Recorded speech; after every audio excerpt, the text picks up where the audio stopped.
there's obviously been quite a lot of movement in that period of time because the Building Safety Act has now become law. So it became law in April this year. So we've provided an update on where we are in terms of the actions that were identified in that scrutiny report. But I've also suggested that we probably bring something back here once the consultation on the secondary legislation's finished at the end of this month, because there's quite a lot of now we know what it says, there's a lot of wider implications in terms of where we are currently. So I won't go through each sort of line individually, but just to say there's an enormous amount of work going on both in building control and also in housing services to ensure compliance with the Act as it sort of rolls out and a lot of the legislation becomes live. So I suppose from that point, any questions really specifically on the updates? Question? Yes, thank you, Chair. So thanks, Judith, for the report. I'm going to start with the recommendation 7 around the residents' involvement around reporting. I tried the link earlier and I have to say it took me to a page that didn't actually have any ability to report anything if I was a resident. And I am a bit concerned because when we first started looking into this post-Grenfell, we obviously started as councillors with that understanding that residents had tried to report problems at Grenfell and they hadn't been heard and it hadn't been captured or acted upon. I can't see anything within the update from the recommendations, and not just the recommendations, but the report that we produced from us as a scrutiny panel as a whole, as to how that has progressed in Haringey. So if I was a resident in a block and I had concerns, have we made it easy for somebody to go, this is my concern, I go on to whatever search engine, put in my block and go, right, that's the report button. And then I also don't know where that action would then sit, where that would sit, how that gets retracted and reported upon, and whether that gets taken to an officer on the ground, whether it gets reported up to someone more senior. How does that happen if there's 20 residents reporting a similar problem? Is that escalated? So I'm sure you know, but it isn't clear from this report as to where that sits. And if that isn't happening, could we have a sort of clear recommendation from this panel that we do get that, so that we as councillors have that confidence that if people have got concerns, then they can be easily reported, easily tracked, and we as councillors can see if there's problems in our areas as well as residents. So in terms of the IT, I think there is an area of development that's needed there. At the moment, we are currently undertaking our pilot building safety case in Kenneth Robbins' house. So the new legislation requires a building safety case, which has all of those things, including a specific resident engagement plan for that block. So we've started our consultation with the residents on that at the moment as to how they want it to work, so we can pilot it at Kenneth Robbins' house and move it forward in terms of how we do it. We've also, and we're going through the process at the moment of just getting the relevant approvals to be able to recruit to them. We've got funding approved for 5 building safety managers, and going forward the idea is that those building safety managers will be responsible for specific high-rise blocks, and the residents will be able to have them as their lead point of contact to be able to report it through. So it was actually one of the things that was originally in the Building Safety Act, but came out when it became in the bill, but came out when it became the Act. But we made the decision that actually we thought that was the right thing to do, to have a named officer who was responsible for all the building safety issues in there.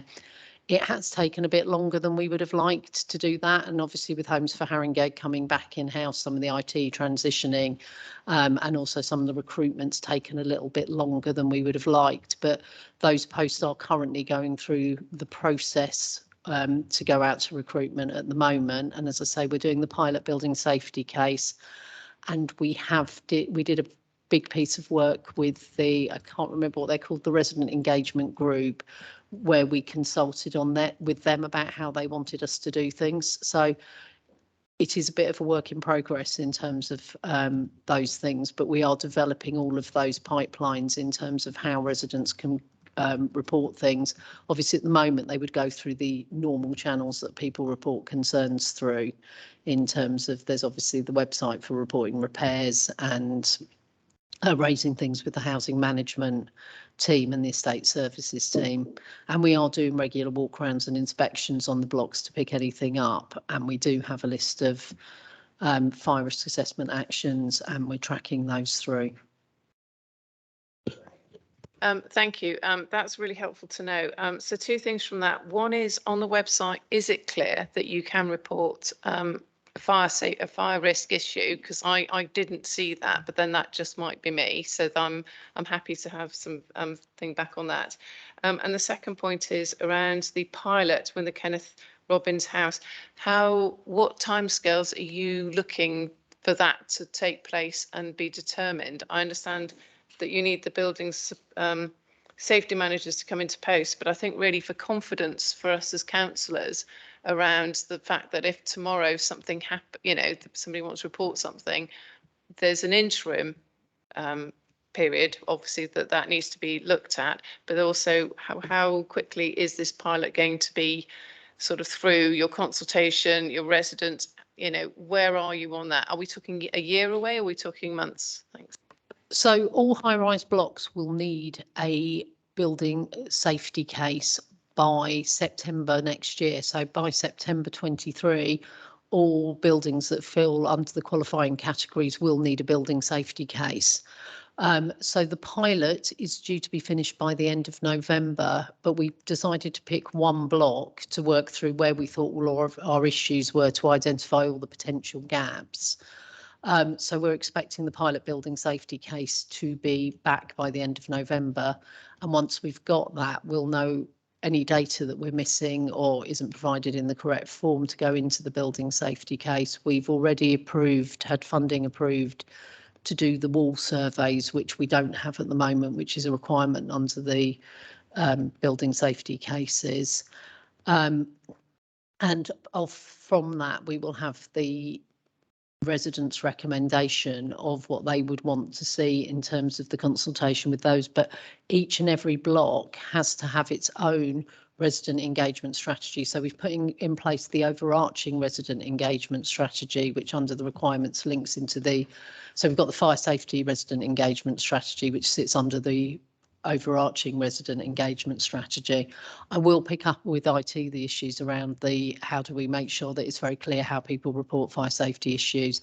And we do have a dedicated fire safety team and building safety team who have a dedicated admin team. And what I'll suggest we do is actually see if we can get that to be raised directly into an inbox to them until we've got the building safety managers in place. But it's partly because we've transitioned some of the IT. The Homes for Haringey website doesn't exist anymore, and it's transitioned into the main website. So I presume it's been lost at that point, but I'll pick that up and get that dealt with as a priority. Thank you, and thank you, Chair, for allowing me one quick last point. So can I then suggest that we take back at a point where you've got your you've had your consultation around a Kenneth Robbins house pilot, you've got that understanding of how that's going to progress, but we as a scrutiny panel, OSC, actually see that, whether it's just a small report, but actually it'd be really helpful to see that. And then the bit around the website, if again, as us as an OSC can see that how many people are going through your website to report these, because if only one person has gone through, then we'll know that that's actually not working. If you're getting a number of, you will naturally get a number of hits on a site if it's a user-friendly one. So we could just get a quick update on the website as well, the IT bit. Just so we've got confidence in the interim, residents have got a clear line of how to report something, so that we've got confidence that that is going somewhere. But I'll leave you to determine the timescale for that. But I think that'd be really helpful, Chair, if we could get that report back. Thanks.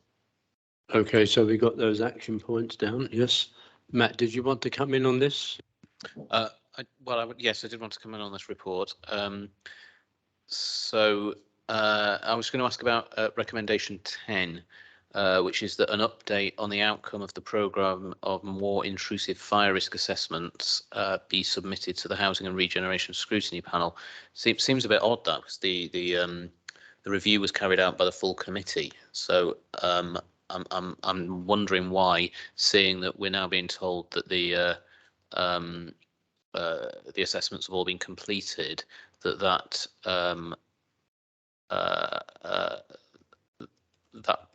update isn't available to this committee tonight. But I'm assuming it's not. You don't actually have a report prepared, presumably, on that. I have reported it somewhere at some time since I've been here, so I can find the report and share it. But I don't know if it went to Housing and Regeneration Scrutiny Panel. It certainly went to the Homes for Haringey Board, so I can probably find the details of that really easily in terms of. I mean, I could give you a kind of quick overview in terms of 2 sites were moved to evacuation strategies after the intrusive surveys were done, but the rest remained with the stay put strategy. I mean, I think it would be good to see a full report on that, and it's probably the fault of this committee for not asking for it to come back to this committee, but for it to go to the panel, and maybe partly my fault because I wasn't on the panel at the time that this review was carried out. So, you know, change of personnel and all that. We've got a scrutiny panel meeting in a couple of weeks' time, which is probably too soon to ask for a full report. And then we haven't, well, apart from the budget meeting in December, we haven't got one till February. But this committee has got another meeting on the 28th of November. I don't know, could we ask for a report on the outcome of those assessments to be brought to this committee on the 28th of November? Would that be appropriate? Is that okay? Fantastic. Thank you very much. Do we have the pilot stuff at the same time?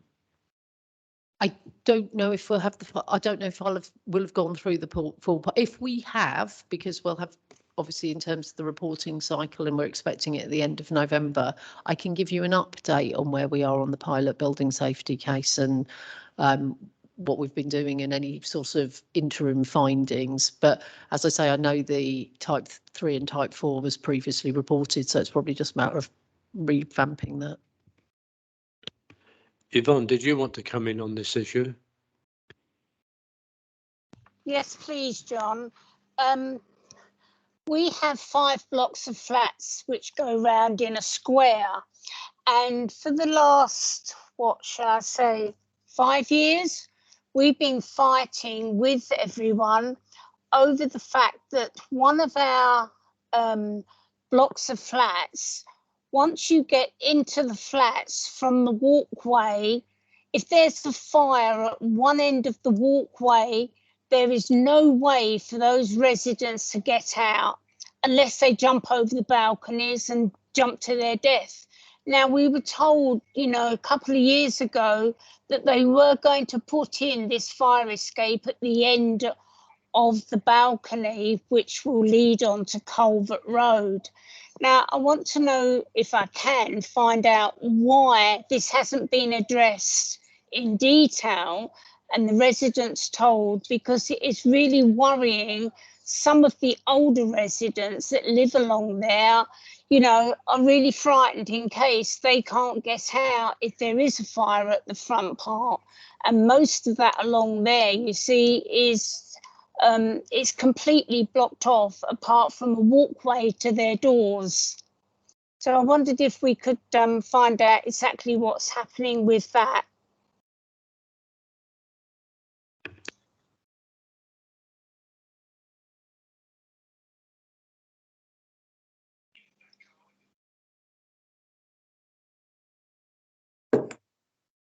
Can't hear anything. It's Edgecott Grove. Is That's Edgecott right. Grove? Yeah. Do you want that report to come back here, or do you want it to come to your committee, Matt? You're asking if I wanted a specific report on Edgecott Grove. I think this is something that can be taken up outside of this committee by contacting. Yeah, I don't think we need a report coming back to the panel on this specific block. I think we need to be satisfied that the issue that's been raised has been dealt with satisfactorily. So we need to get something somewhere. So I think it should come back here then. So do I, John. You've been waiting so long, and why should residents live in fear of it for so long? I can't hear that lady talking. Yeah, so it's hard for me to comment on the specific issues, but I can come back to you with the details of the current. I can get someone in the fire safety team to come back to you with the details of the current position on the fire risk assessments. It's And any outstanding works. It's had three fire assessments, and they've all said that it needs a balcony, a stairwell, an escape down the side of the building for those residents. And it covers 2 floors.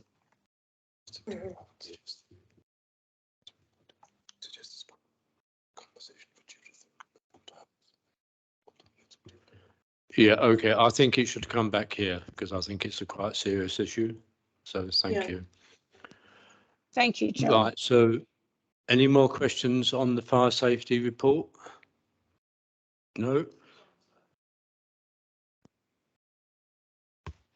Thank you. I've got one on the care home provision and the fire risk assessments. So it's really understanding that we've got confidence. I know it's on number 14, it's going through the safeguarding board, and on 13, it's going through the care home providers. That they get routine assurance risks. Is there any way of knowing as a council if we do have any concerns, you know, so that it's not just done at an individual level, but we understand as a council that if there are specific areas of concern around a particular care home. I know it goes through sort of a different reporting structure, but I'm not quite sure then where that goes to in relation to us as councillors, understanding that maybe in our patch there might be an issue around a particular care home. I'm just wondering if you've got any thoughts on that, Judith. Thank you. I would have to take that back to adults because they actually do the commissioning around care homes. I suppose the one bit of assurance I probably could give you is the CQC regulations are very strict around making sure all the reporting's in place at inspection time. So they would be picked up through CQC inspections, but I will ask adults to come back and just confirm where that gets reported to for member assurance.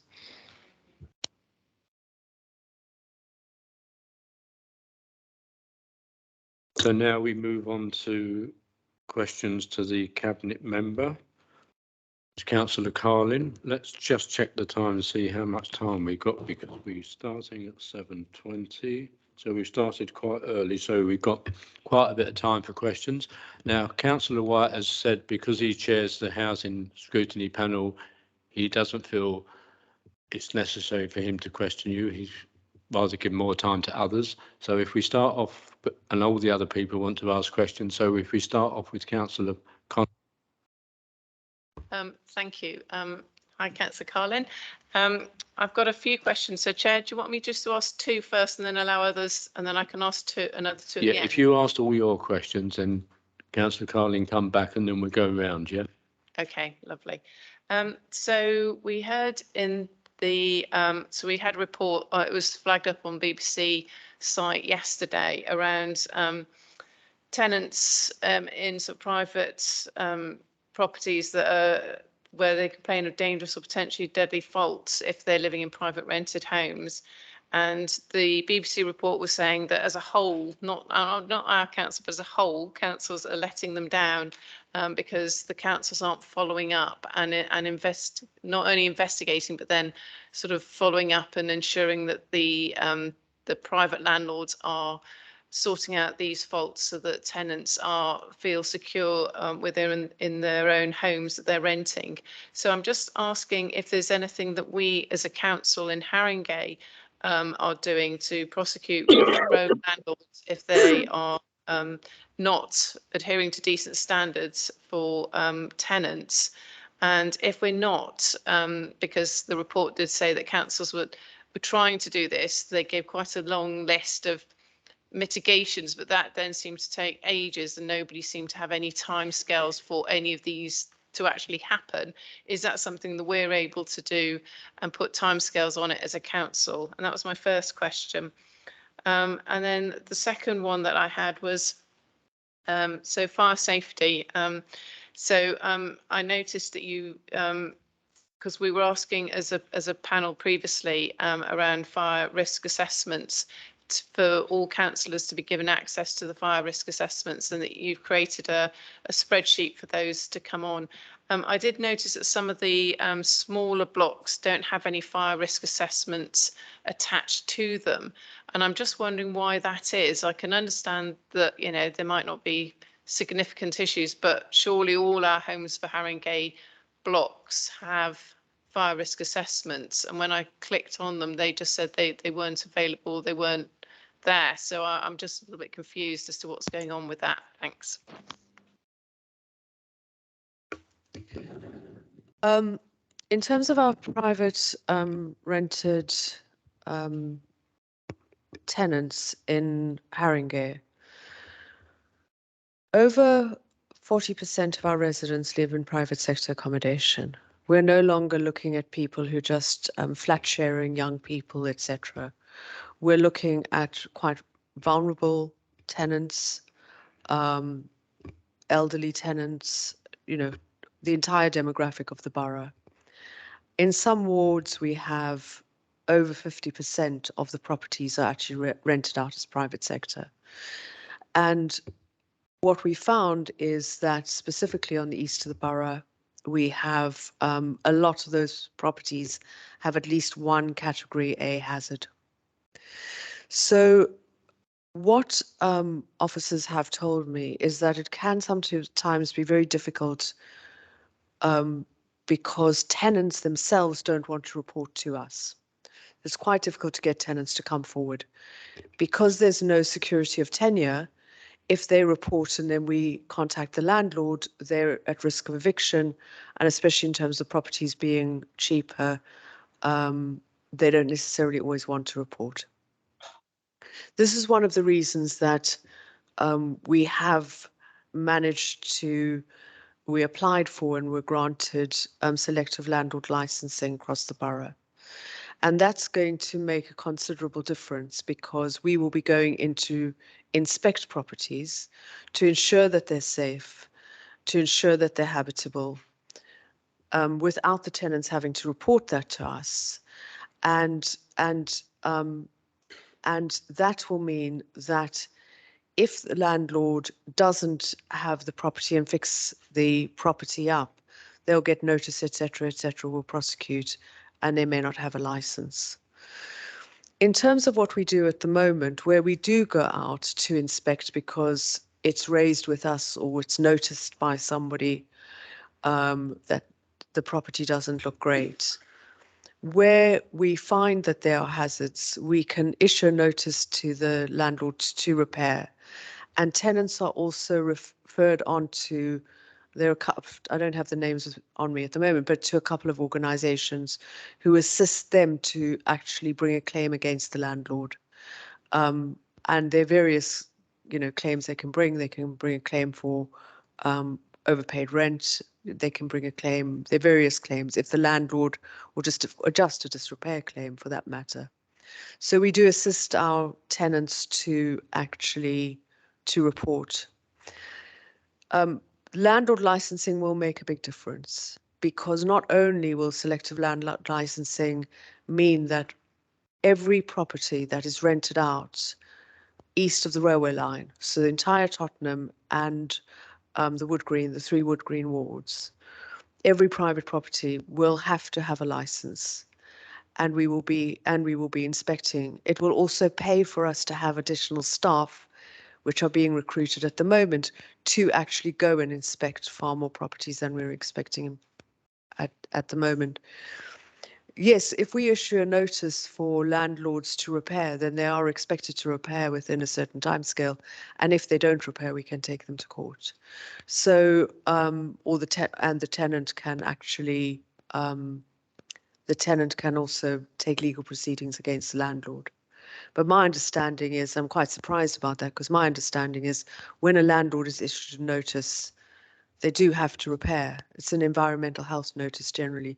The problem is just that it has to hit, those notices have to hit environmental health standards. So if they're minor repairs, well, which may not be minor to the people who are living with, but don't actually hit the environmental health thresholds, then it leaves it at the moment with little that we can do. But if but once we have selective landlord licensing, then we can address that. Now, the grounds on which we asked for selective landlord licensing were on the grounds of deprivation, because poor housing increases deprivation, and also on the grounds of condition of properties. And there was a wealth of evidence that was gathered, and that was why the Secretary of State agreed to let us do that. But certainly the situation for private renters is high on my priorities, and I am relieved that the government has backtracked on their initial statements earlier in the week and at the Tory Party conference, which was that they were not going to be getting rid of no-fault evictions. There is a white paper. And they've now said, Liz Truss said at Prime Minister's questions yesterday, that they will be proceeding with that white paper. And once that actually happens, it's going to be, it's going to be a complete game changer, because landlords will only be able to evict on grounds of breach of tenancy, rent arrears or breach of tenancy, and either if they want the property back for themselves, they want to sell the property and they will have to sell it within a limited time scale of a few months, or alternatively they want the property for a family member and the family member would have to move in straight away. But they would not be able to evict because somebody has reported disrepair, which is the position that we're in at the moment. In terms of fire safety, the smaller blocks, I'm not really sure, so I'm going to ask Judith whether she can come in on that. I will have to check on that. It is a manual exercise uploading all of them to the blocks. I was assured actually that they'd all been put on, but I will check what's happened with the smaller blocks in terms of, as I say, it may be that we are just behind in getting them uploaded, because as I say, we have to upload them individually onto the link which the councillors use. Thank you. That'd be good to have, actually. So yeah, otherwise we just don't have any information. Thank you. So that's an action point, yes? Yeah, okay. Yvonne, are you there? Yvonne's disappeared again. Macbooly, No, would you I'm like here. to ask your... I'm here. Okay, Yvonne, would you like to come in with the questions on housing? It's mainly to do with the housing managers. They don't exist anymore because we've sent emails and everything out and they've not responded. I've got 2 tenants here that are housebound and they've got water coming through their ceilings from the flats above because of the bad water pipes here. There's several things going on, but I have tried desperately to get hold of the repairs and it's just a nightmare. You can't get through. And when I asked about, you know, the man that is housebound, he said there's nothing we can do. So that was on the switchboard. So unfortunately, he's had to go into hospital again because he can't be left in that flat like that. I really want to know what is... Yvonne, can you not raise specific examples? You can pass your details to myself or the chair or the Okay. officer about specific examples, because Mm. we don't want to get into that. We want to talk about your general, more widespread concerns that you've got. Yeah. Well, the concerns are really, you know, the fact that the repairs are just not responding to the tenants at all, and neither we don't have a housing manager, because our one left when it changed over to the council. We were told it was a lady that we had. I've sent her emails, I've tried phoning and nothing. So I would really like to know whether or not we can get some help here from the councillors to actually become involved. I've tried the two new ladies that we've got here as councillors, but they don't respond either. And if they do, they make an appointment, they don't turn up. So where do I go from here for the residents?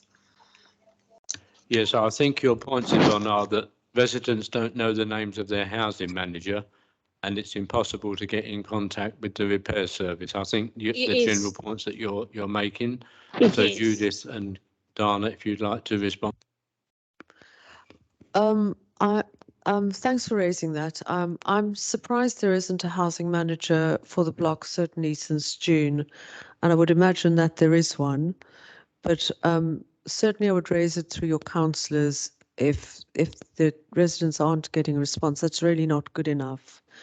Generally, in terms of repairs, these should not be reported through the tenancy managers. It should be reported directly to repairs. If you see the tenancy managers, but generally repairs should be reported in centrally through either online or through the call centre to actually report repairs. But if you would either give the details to your local councillors, or John can help me get in touch, and then we can examine exactly what's happened with the specific cases that you want to raise. But I'm a little bit surprised that that you haven't been able to get in touch with them. That's certainly something in that sense. What about the issue that tenants don't know the names of their housing manager? Well, this is something that I need to chase up on, because I'm a little bit surprised about that. So yes, I need to chase up on that. Yvonne, are you happy with that response? Yes, thank you. I do know the housing manager's name, but she doesn't respond to emails or phone calls. So, you know, we're stuck here like that. Okay, so if you send those specific details to Councillor Carlin, or send them to me and I'll forward them on, we'll make sure they're looked into, yeah? Okay, thanks so much.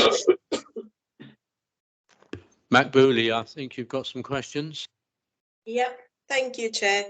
Dana, I wanted to basically couple of questions that one follow up from what people originally asked.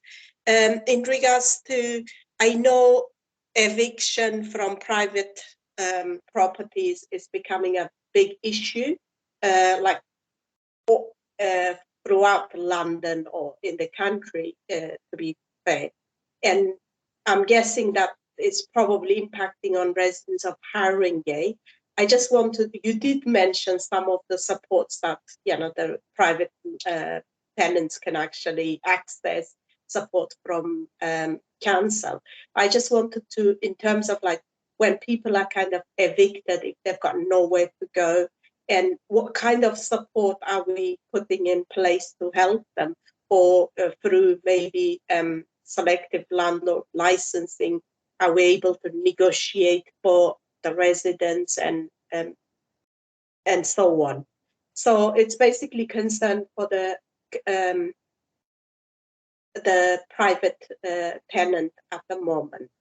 My second question was, I know obviously selective landlord licensing has been around for a number of years actually now.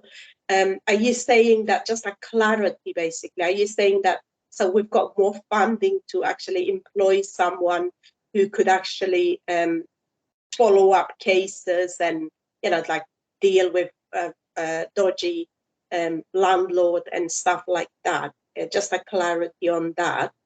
And my final question is on kind of like decent home program. I don't know if this is coming under you or Councillor Gordon. I'm guessing it's you because it's homes for Haringey related as well. So a few years ago, I mean, like previously, a number of years ago, basically Homes for Haringey committed itself to a massive decent home program, like both externally and internally, to bring the standards of all our estates up to the good standards.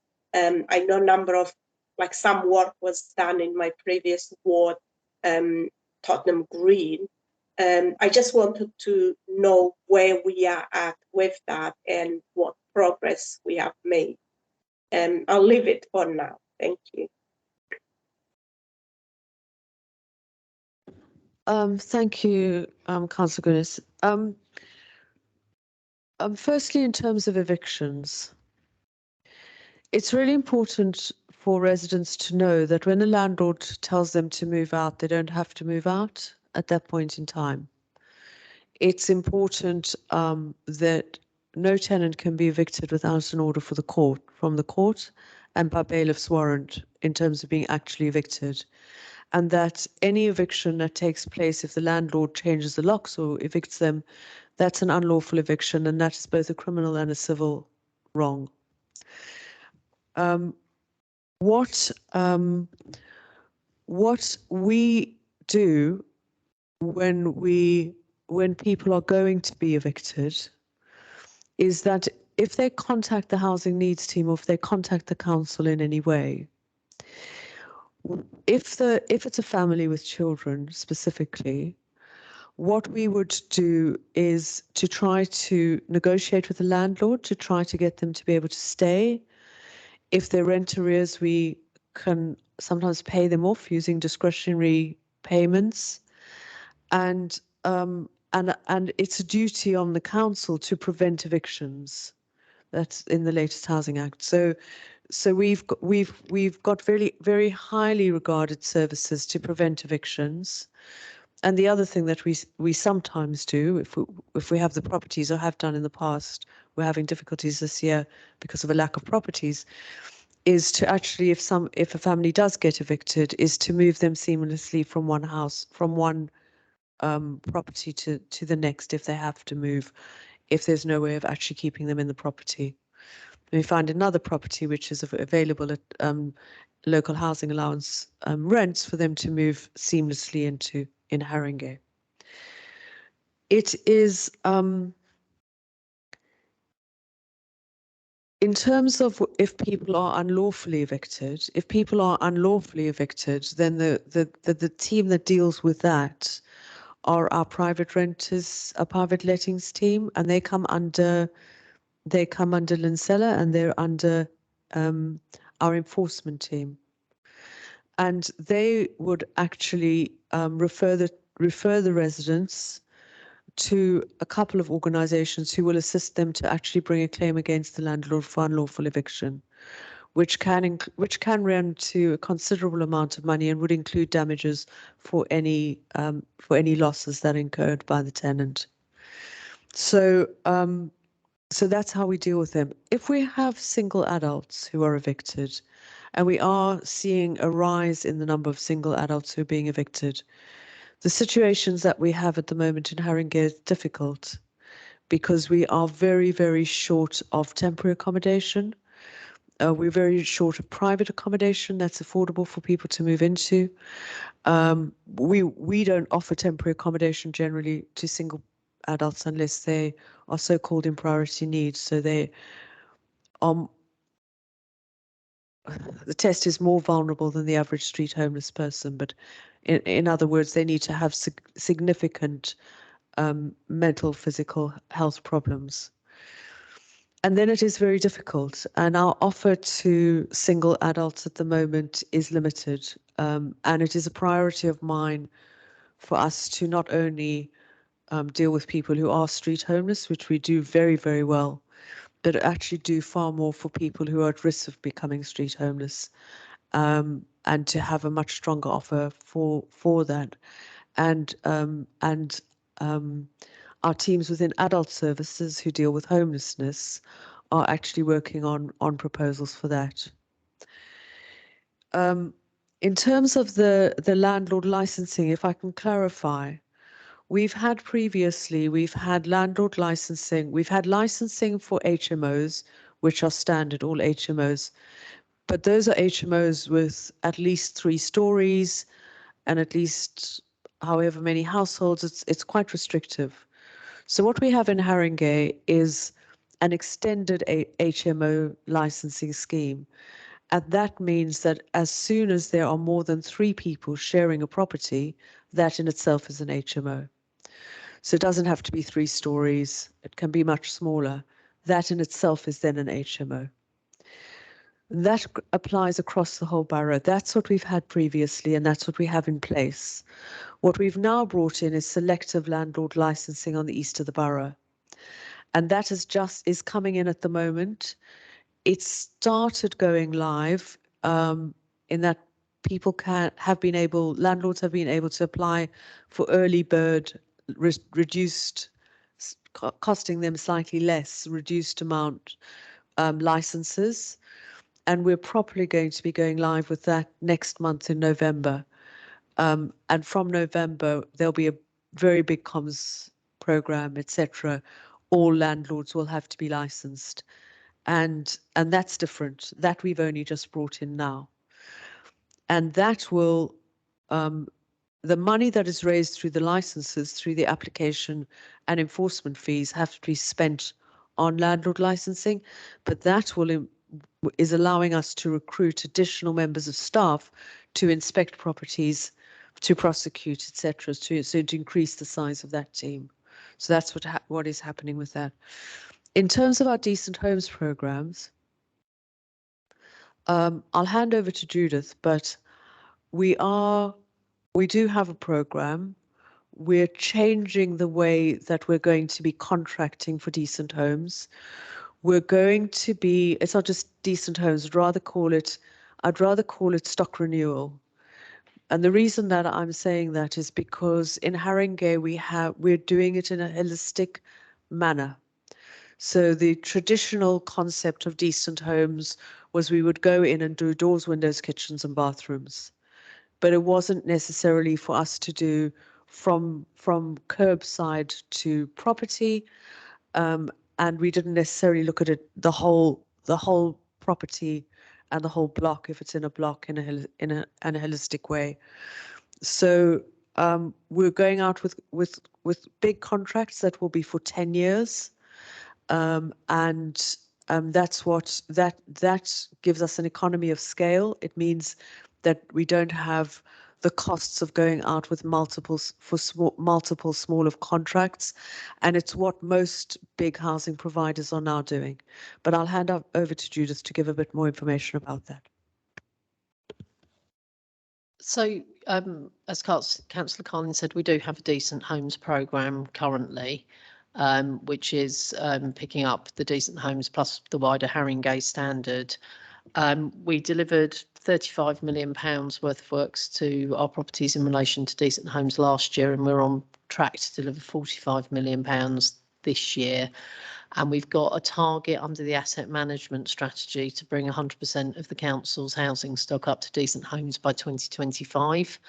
And we're currently we're doing the partnering procurement that Councillor Carlin referred to, but we're also currently looking at our procurement until that is in place. If you want to know which properties in your ward are having works done, you can email me and I can provide you with the details of certainly the blocks, if not the individual properties, but blocks and streets where we'll be undertaking Decent Homes works. Yeah. Oh, okay, Makbuli? Yep, thank you, John. Okay, I've got a few questions here. So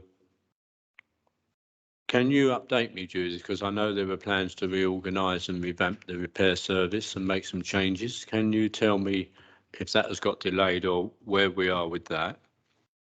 I'm also concerned about the capacity within the repair service because I'm aware we're building lots of new houses, we're purchasing properties, we bought a small estate in Barnet some time ago, but I don't hear that the capacity within the repair service is being increased by more staff, etc., etc. And then my big concern is about the stock renewal holistic approach. I'm really concerned that we're going to run out of money and that will not progress. And I think that's really important because our stock is really old. So my personal priority is that project takes preference over any other spend if things become problematic, because I just think that's so crucial. Can you sort of update me on some of those points? So in terms of the sort of changes we're undertaking in the repair service, they were delayed, partly just because of the sort of TUPE implications when we transferred into the council. We've got a timetable that we're working through with HR at the moment to implement them. But actually, the other thing we're doing at the moment is bringing in some key additional resource in certain areas. So particularly around disrepair, where we're bringing in a team of people to support that, to get that down, and some other changes that we want to be making in the repair service. So we've got some kind of priority areas that we are supporting on a temporary basis in advance of bringing in the sort of wholesale changes within the team. And we are also bringing in a number of new operatives because we have had issues with the supply chain, which I think we've talked about previously, and so we are looking at increasing the level of direct delivery where it works sensibly, and also bringing in additional supply chain to support that at the moment. So in terms of resources, I would say there have been a few delays as we've moved back in-house. We had a few problems with recruiting just holistically for about 2 months when we were transitioning in, and it's taking us a little bit of time to get our heads around the recruitment process now we're in the council, but we are recruiting at pace at the moment to key positions. In terms of capacity within the repair service, I believe once we're fully resourced up, we do have the capacity in the repair service to in terms of financial capacity, I suppose, in terms of resources. I went to a meeting with London councils with other people who do similar roles to mine yesterday. I think there is a capacity issue across the sector as a whole in relation to repairs and maintenance. I think the combination of COVID and Brexit and other issues about the fact it's been an ageing workforce for some time in the construction industry is not a Haringey problem. It's probably a national problem, but it's certainly a London problem at the moment, in terms of all the other local authorities who were there were experiencing similar problems with both the contractor supply chain, but also with getting direct labour involved. So we are working on it. We are bringing apprentices through. We are looking at other ways in which we can build capacity within the team, but there is a general shortage in the supply chain, in the sort of availability of skilled people. In terms of the holistic approach, we're doing a lot of work over the holistic approach to kind of delivering works in terms of the business planning and looking at the stock condition results. We're about 50% through our stock condition surveys at the moment, which hadn't been done since 2015. I think we're very confident actually it's the best way to get value for money is to take on board the holistic approach. So doing the energy works alongside doing the improvement works to the properties, and there's a lot of dead costs in kind of carrying out major works to properties around things like scaffolding, site setup, site management. So actually I think the holistic approach tends to drive value for money. I think the service was hit by COVID in terms of a lot of works couldn't be carried out 2 years ago, and we are playing catch up on that at the moment. But I think we've got a very clear plan and we are looking to kind of bring it up, but I'm kind of confident that that is actually the best approach. And I'm also confident at the moment, we've even looked at the HRA in terms of the savings in terms of if we get a rent cap, which we think is obviously quite likely, and we've modelled it at the 3%, 5% and 7% in terms of the impact on the HRA. And we still believe that the funding available within the HRA will support the capital delivery we believe is needed in our stock over the next 30 years. So I think it's more about us doing it than it is about actually the physical capacity within the HRA to do it. And that feeds into that point about the partnering contract and looking at a different way of delivering this, so we're not constantly going out for tender in a market which is quite insecure at the moment. Okay, and my last question, can you give us a little update on the apprenticeship programme within the housing building service, etc.? So we have 3 apprentices who've just started. So in our new cohort of apprentices, we've had 3 that've just started, and we're holding back on our plastering apprentice because Connell's course doesn't start until January. So we'll recruit to them in January. So we've got our new cohorts. We currently have 4 apprentices in the existing programme who are currently going through their trade apprenticeships at the moment. And we've also we've offered upskilling options to existing staff, and 2 of them have taken it this year. So we'll be supporting them through additional qualifications. So we are doing it, and we'll be increasing it as we increase the capacity to be able to mentor those apprentices through. And actually, Councillor Carlin and I were down on site on Noel Park today. On the Noel Park project at the moment, they've got 4 trade-based apprentices supporting our Noel Park project through Equans, which they're sharing across to the schemes we've let in the borough. And all of our apprentices are local. So even Equans have managed to bring in 4 local apprentices. So I think we're making real positive inroads there. And also our partnering major works contracts will insist on 1 apprentice per every 100 million spend. And over the 10-year period, at the moment, we're looking at 800 million. That would be 800 apprentices coming through on that. Okay, right, we're slightly ahead of schedule. So would anyone else like to ask another question? Pippa? Hi, thanks, Chair. Actually, it's following up on the Chair's point earlier about repairs. I'm just wondering, this might be going back to IT again and communications, but as you said about bringing it all back in-house, I'm just wondering if there's plans to have a new system in place so that it's not so much that the repairs sometimes are delayed for people, but it's the frustration because they hadn't realised that nobody was turning up that day, and that actually that had been put back by a month, but nobody told them.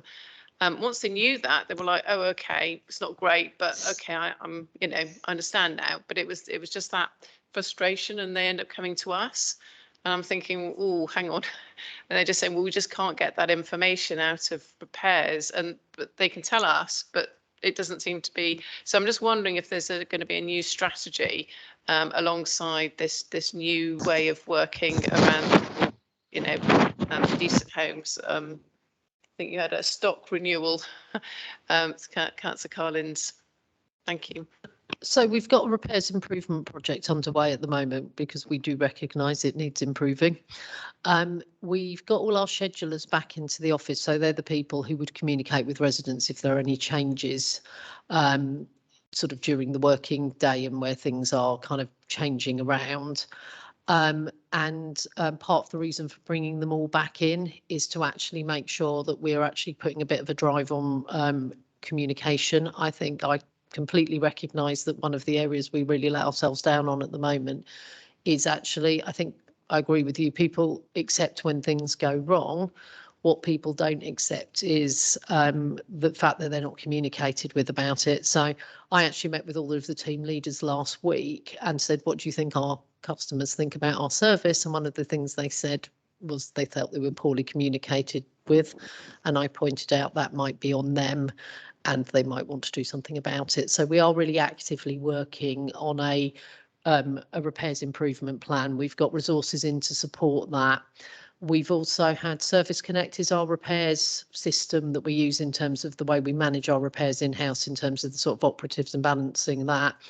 We've had Service Connect come in and look at our system to actually look at how we can get it working better. It's not that actually it doesn't work, but I think there's been quite a lot of changes from the time it was set up, and it's probably not embedded enough in the business for the processes to work. So we're doing a big piece of work about actually, are we using our systems to the most effective way?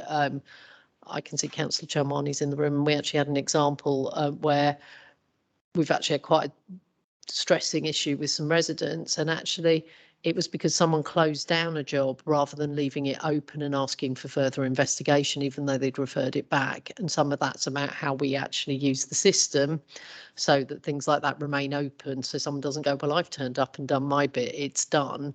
That so then we can actually get more transparency in seeing that. So we are aware of the issues. They are not quick fixes, I would be really honest. We're trying to look at where some of our quicker fixes are, but we've got a big kind of concentrated piece of work about actually how we get the things we've got in place to work better for us. But I have a very concerted effort around, if I can pick up the phone to the resident, so can any of my team, and they need to start doing that. But I'm really hoping that actually having the schedulers back in the office, we'll start getting that customer communication working better. Thank you, Chair. I'm wondering if there's an action we could ask that when we take customer services, because I know we do this as an OSC, whether we could actually have an update on the repairs, the communication around, you know, the bit you've just said around that improved communication, as because that's customer services for us as a council now. So I just wondered if we could add that to our customer services. You know, we sometimes have an annual customer services update, don't we? So when that next happens, if we could put in the repairs bit and the update around communication on that.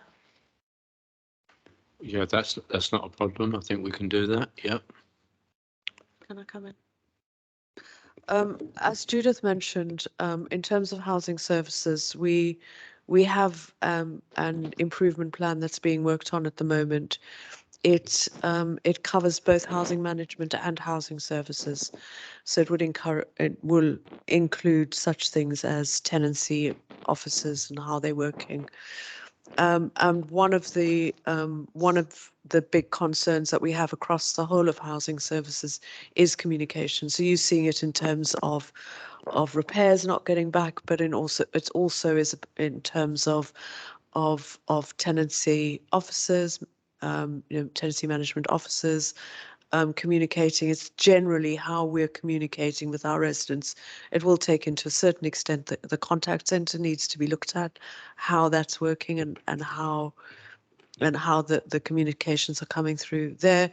It will include, but it covers the whole of housing services and communication with residents. And a specific policy around communication is being worked on at the moment. But I completely agree. I think it's one of the major problems, because if people just knew we weren't, this has been postponed by a couple of weeks, etc. But then, or a surveyor comes round and looks at the property, and then 2 months later they haven't heard anything, and it's about embedding those communications in the whole time, so that, in my ward we've got a major piece of work on a little block that's happening, and it's going to take over quite a long time scale. But it's not actually now going to start until the middle of next year. So I'm asking for monthly updates, so the residents at least are told at each stage, even if not much has happened, at least if they can be told, get some kind of communication once a month, they'll know something's happening. They're not forgotten. So it's a whole piece of work across housing services that needs to be improved in terms of communication with residents. So I do agree. Right. Well, I thank you, Councillor Carlin and Judith, for your input, and look forward to your updates as needed. What's that? Just check the hands.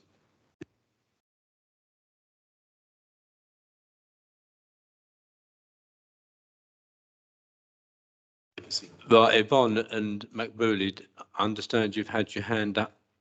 Yes, can you be brief because we're now keeping to the timetable? Okay, I just want to ask, has the new system thought about employing people with special needs of one sort or another, or a disabled person? Are they getting a chance to apply for these positions? I'm not asking, you know, about roofers and things like that. I'm just asking on the groundwork where they could work with somebody and learn how to do it. So, I mean, the council has a sort of wider sort of process for employing people with disabilities.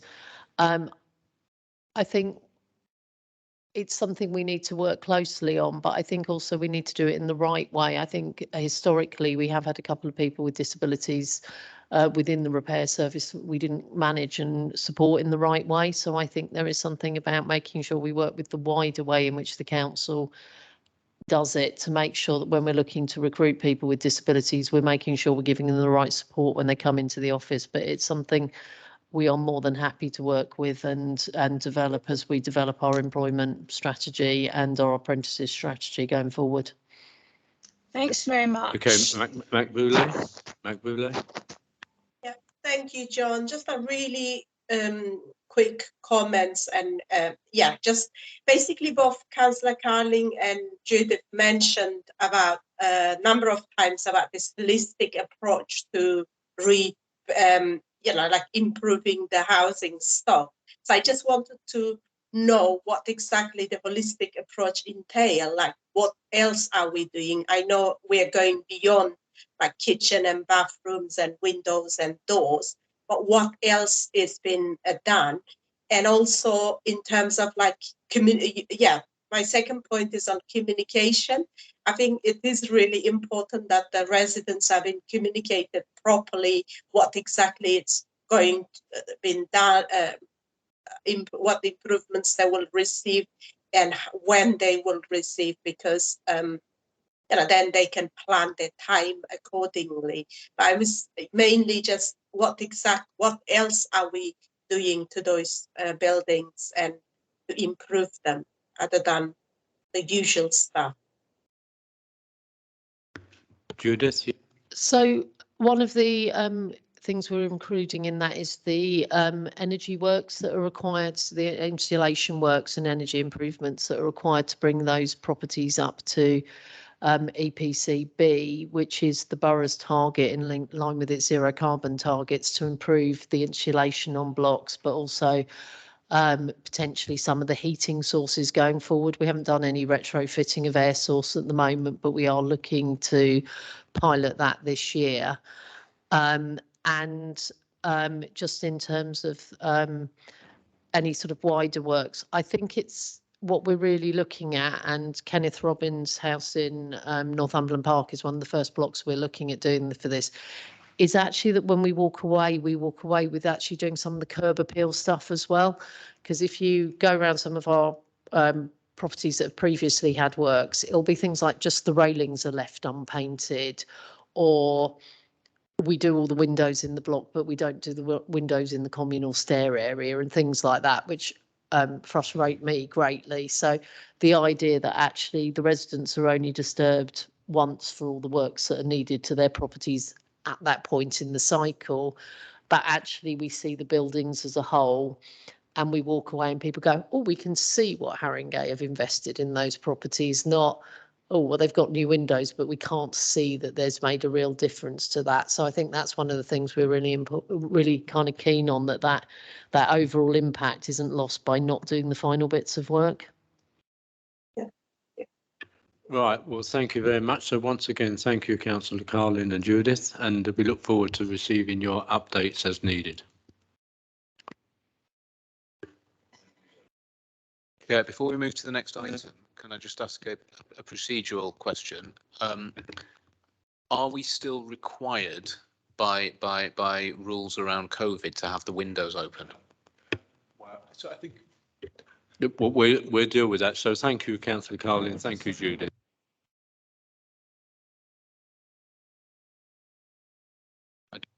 just like some clarity about that, because if we are, then obviously we need to keep them open, but if not, it is cold.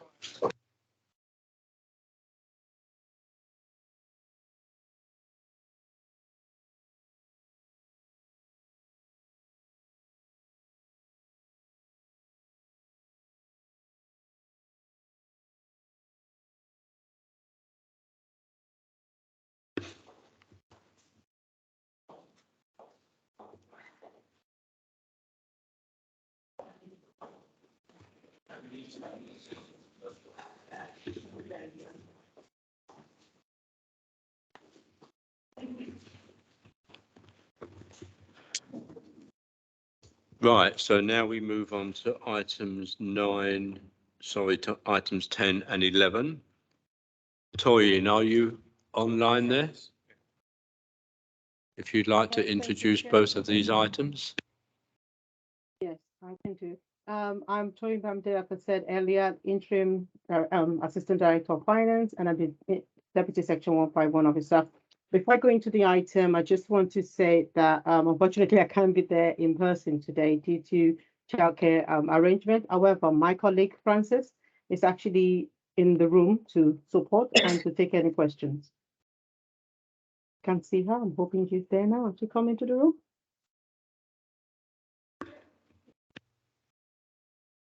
I'm just checking if I've got Francis in the room.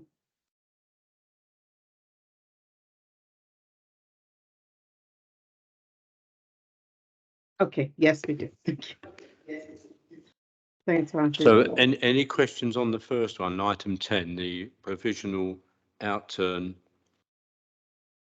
report? Any questions on that? Thanks, Chair. Yes, so I have a few. So at 1.8 on the agenda in the report, it says that whilst the balanced budget has been achieved, it belies the significant budget pressure felt during the year. And I think there was an overspend of within the two social care directorates as children and adults of 16 million. Now, I know that that was then mitigated against, but the question that I have is if that overspend was 16 million in adults and children previously, we'll come on to the next one around Q1 in the next report. But so the risk for the council is that there's going to be continuing pressures on those two budgets.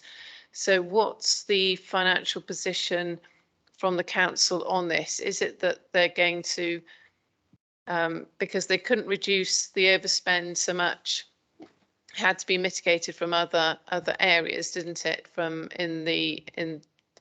for quite a bit of that, the substantive part of that overspend. So are we building in extra money into children's and adults for this coming year in recognition there's extra needs that is obviously coming through, or are we going to be looking as a council back at these figures and then saying, well, we're going to need further savings in that area? So I'll start with that first question. Thanks.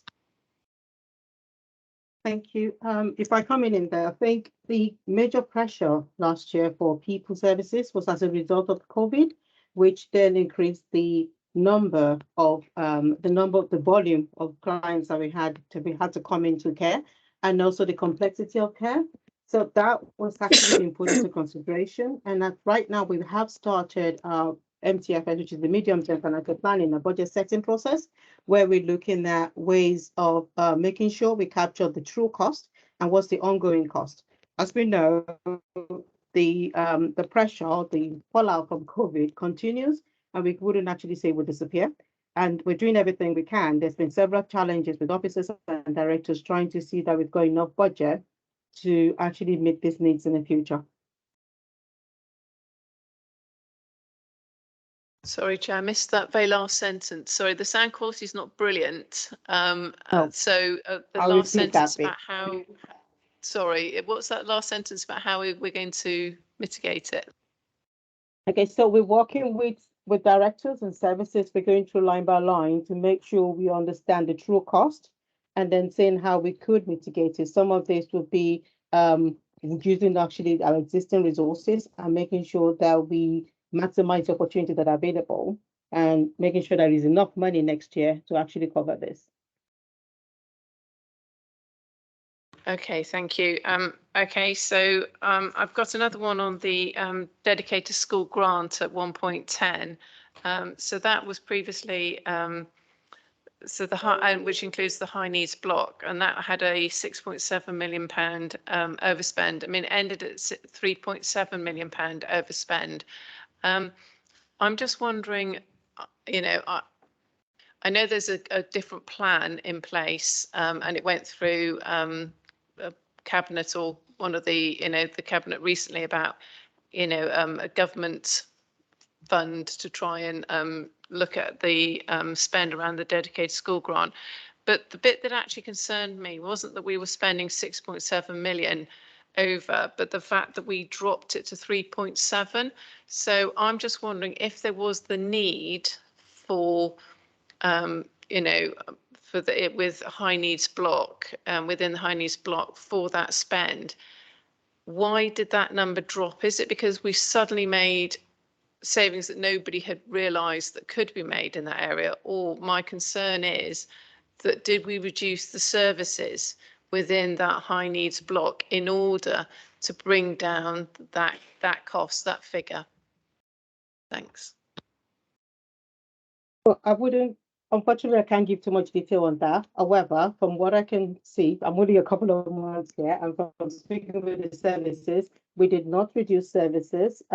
However, what we've done is to find other alternatives and grants that we could use to fund the service within that, which then reduce the forecast. And the other plans were put into place that then changed the way we were delivering the service, but we did not cut services. But I'm happy to take it back and come back to you. Okay, thank you. Yeah, if you could take it back just to double check if it is just grants that are coming in or if there's something else. And there was one other one that I had on so page 105 in adults. It said there's been significant slippage in demand mitigation projects and current demand has not been reduced in line with expectation.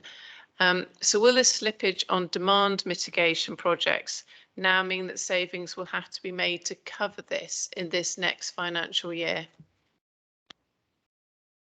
Yes, part of the reason why that was not possible was because of COVID. However, this year, as part of the MTFS, the budget setting process, we're looking at all of these demand mitigation actions to see if we cannot deliver the savings, to find alternative savings. And I can say there's a lot that's been put on the table to be achievable, those that can actually be achievable to replace those savings. So we're looking at being able to actually deliver those in this year with alternative savings that would deliver the same value this year. Okay, so I'm just double checking. So did you say, well, we are going to be looking at different savings to sort of mitigate against that? Sorry, that last bit. Yeah, so we're looking at alternative savings for those that are undeliverable, because some of these were put in. However, due to COVID, we couldn't deliver them as planned. So we had to find alternatives to make sure that can be delivered. Those are being looked at right now for this year and also for future years. Thank you. That's really clear. Thank you very much.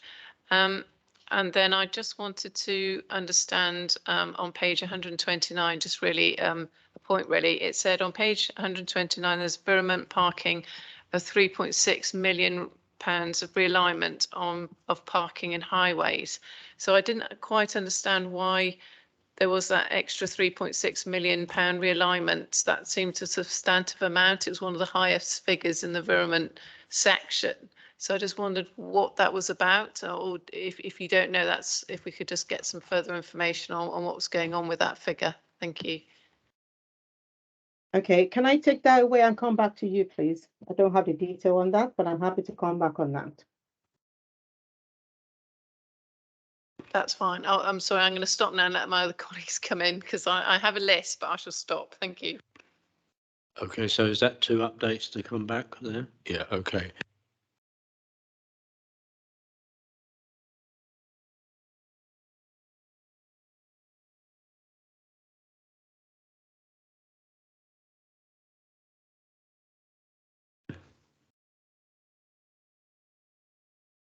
Pippa? Thank you. Okay, so at 1.2 on the finance update, so this report underlines the impact that the wider economic conditions have had on the budget. So there is a significant, there's a key factor in the Q1 forecast overspend of 15 million. So that's a significant overspend. And my question is it being met by new savings? I think you might have already answered that, Toyin, by saying they're currently looking at savings. But I just wonder if there's anything else or whether we should just take that away for an update. And then at 1.3, it says, therefore, at Q1, the overall forecast variation from the budget stands at 15.7, with the 10.1 million attributed to non-delivery of agreed MTF savings. Are you saying that all those non-deliverable ones were ones that during COVID couldn't be delivered and now definitely can no longer be delivered? So that whole 10.1 million pounds has been removed, or are you still trying to look for savings within that 10.1 million pounds? Thanks. Yeah, so not all of them. Some of them will be slipped as a result of COVID, so they're just slipping into future years, while some will be undeliverable because of the situation we are in. And the challenge really is that the financial pressure isn't actually unique to Haringey, so it's a global challenge. And as you be aware, the pressure facing the public sector are several folds, but the greatest pressure currently pulling public sector everywhere is on the government spending cuts, the continued fallout from COVID-19, which is main reason for the overspend, the rising in interest rates and inflation rate, and as well as the growing cost of living crisis. So what we've been doing with officers is to focus on maximizing all the opportunities we have and minimizing the risk exposure as well. So we've looked through the savings, like I said earlier, just looking line by line through all the savings. If they're no longer deliverable, to find alternatives for them, and those that are sleeping, we'll find one for them, and also hoping that we get some good settlement from government as well at the back of this to give us some extra cushion. Thank you. And I've got one other question on the capital programme. I was just trying to work out what was actually meant by this. 8.3, it says that you're reimagining our library offer and £650,000 is being removed from the budget. So I mean, I just wanted to know what that actually meant for our current library refurbishments, because some libraries have been through the refurbishment process and some haven't. So I'm just wondering, with the removal of that figure, which is quite substantive, what impact is that going to have on the libraries that are still waiting for the refurbishment to take place? Thank you. Unfortunately, I don't have the detail on that, so I will have to take that back. Apologies. Sorry, I could call in Francis if she's got any more to add.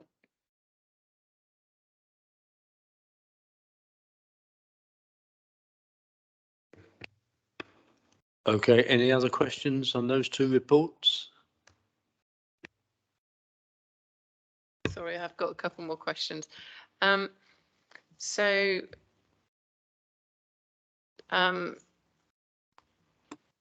safety valve programme, at 6.2.16, the national programme delivered by authorities. So I just wasn't sure what this actually was going to do and what this was all about. So do we have anything further on what the safety valve programme is? Because it looked like it had some substantial impact on the current high needs funding block.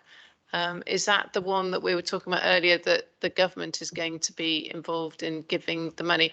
Do we know, given the financial instability at the moment, if there's any risk to that programme, or is that's far too early to say?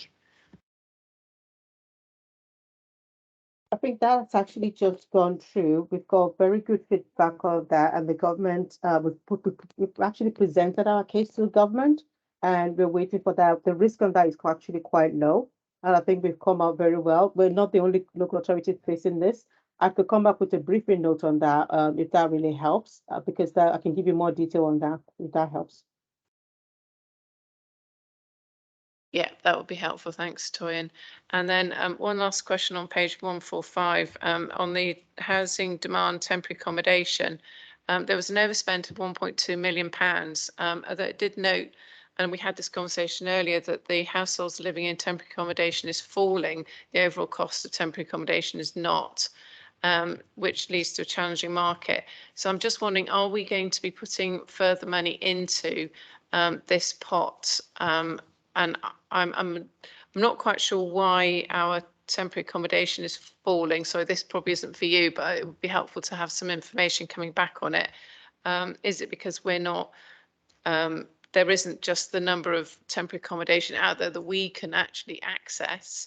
And if it's not, and the rising costs continue in light of the current situation that's going on at the moment, is this cost going to increase? And have we got sort of I can't think of the word, but a pot of money that could be put into this in order to ensure that we have the money available to house people as we need to? Okay, I don't have the full detail, but I can say that I do know that we put in some money aside to actually see how we could improve the TA, as well as then create some efficiency, which would then reduce the pressure on the council and making sure we have available properties to actually accommodate people. So that is already on the list as part of the budget process that we're looking at, and we were discussing that with colleagues earlier today. I could come back with further details from the service as well to give you further detail, but at very high level, I do know there's a lot going on. Like I said earlier, it's about maximizing every opportunity available. Yeah, I'd be happy to have some further information come back. So thank you very much. Thank you, Chair. That's my questions. Thank you, Ty. The next item is the update on the recommendations of the Furnished Commission.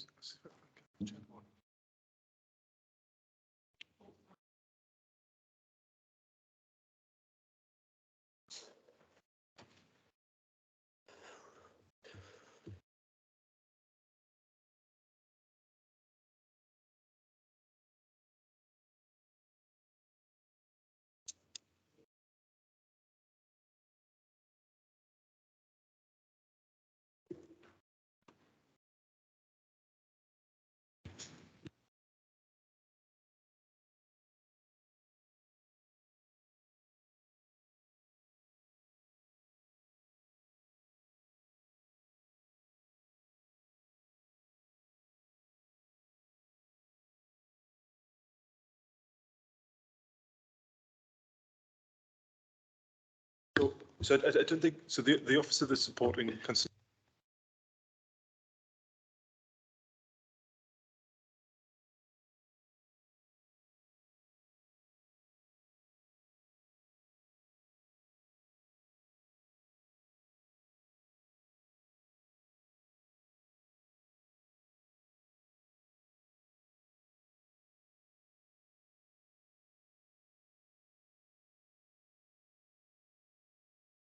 We'll go on to the work programme then while we try and get the officer online. Right, so work plan development pages 177 to 222. Yeah, so I've got a couple of things to raise under this item. First of all, we had a little chat previously about the name of my panel and the fact that the word regeneration has been taken out of the name of both the cabinet member and the director. So we thought it might be an appropriate time to think about a new name for the panel. And my proposal is that we call the panel Housing, Planning and Development. So if members would agree to that, then we can just agree that now. Yeah, I'm happy to second that. Yeah. Okay. Well, Any comment from the other panel members? Is that agreed? Yeah. Agreed. Agreed. Okay, thank you. thank you very much. And so I'm assuming that takes effect immediately then. And yeah. Yeah, brilliant. Okay, we've got a meeting in a couple of weeks. Okay, my other point was about the cabinet members. being invited to this this committee, and I'm just, as I raised in the pre-meet with you, I am concerned that we're duplicating work here, because the OSC has delegated the scrutiny of certain areas of the council's functions to panels, and I don't think it's a fruitful use of members or officers' time to be scrutinising the same things both in OSC and in the panels. I know that according to my my reckoning, there are 5 cabinet members whose portfolios, or part of whose portfolios, are covered by this panel, this committee, and not any panel. And we've only heard since the AGM, since the council AGM, we've only heard from the leader. So I would prefer it if this committee could prioritise hearing from those cabinet members at least before those cabinet members whose portfolios are entirely covered by other panels' responsibilities. So that would be my preference. I don't know what other committee members think. What I would suggest is before the next meeting, we consult the panel members if they have any particular cabinet member they think they should come, and myself and the vice chair will then ask the relevant cabinet member to be here. Well, if you allow me, the whole of the leader's portfolio, the whole of the cabinet member for finance's portfolio, part of Councillor Chandwani's portfolio, part of Councillor Davis's portfolio, and part of Councillor Jogie's portfolio are not covered by any panel. So I would suggest that those, well, other than the leader who we've already heard from, those 4 cabinet members are prioritised as coming to this committee. I was just going to say, so we have, so the budget scrutiny meeting is in January, so it seems a natural fit that the cabinet member for finance comes along to that. So our next meeting is the 20th of November. If you would like to put forward one of those cabinet members, I can invite them to come along, and if they're available. Okay, maybe we can discuss that by email outside this meeting then. Thank you. Yeah, we'll discuss that, and myself and the vice chair will decide which cabinet member, bearing in mind what you said, Matt, about other issues being covered in other places. We'll take all that into account. Yeah, that's actually a good point. Thanks very much. Other points on the work plan? Officers, have you got anything you'd like to input? So I just wanted to draw the committee's attention to the draft scoping document for the Violence Against Women and Girls Scrutiny Review, which we've tabled this evening. You would have received that by email earlier this week. So just an update on that. We've on what we're doing on this. So we already have evidence gathered on the council's Violence Against Women and Girls strategy and overall approach. Since the last meeting, the chair and vice chair met with Will Maymaris, the Director for Public Health, to talk about the scope of the review based on the previous conversations that we had with the committee. As you will see in the document, we've agreed to focus on schools-based prevention and community-based prevention. The council has run some pilot projects recently in both of these areas. So Will and his team have agreed to provide some verbal evidence to the committee on this over the next few weeks. So we'll be doing that very soon. We'll also be looking to speak to other organisations working in this area. There was a suggestion at the last meeting to invite Sister Space, which is a domestic abuse support organisation in Hackney, but obviously we'll be speaking to voluntary and community organisations in Haringey as well, and elsewhere. But if anyone has any particular suggestions of organisations that they'd like to be included in that, then obviously please do let me know. The other thing to mention is just about the scheduling of the evidence sessions. Obviously, there are a lot of evening council meetings at this time of the year, so it is sometimes easier if we do daytime sessions or early evening sessions, sort of 5 o'clock. But I know that can be difficult for some people if they've got full-time jobs and so on. So I just wanted to just really get a sense from the committee about whether that's doable or not, whether we need to find some evening slots. Obviously, we'll be doing this generally between now and budget in December, really. Any observations on that question of daytime, evening?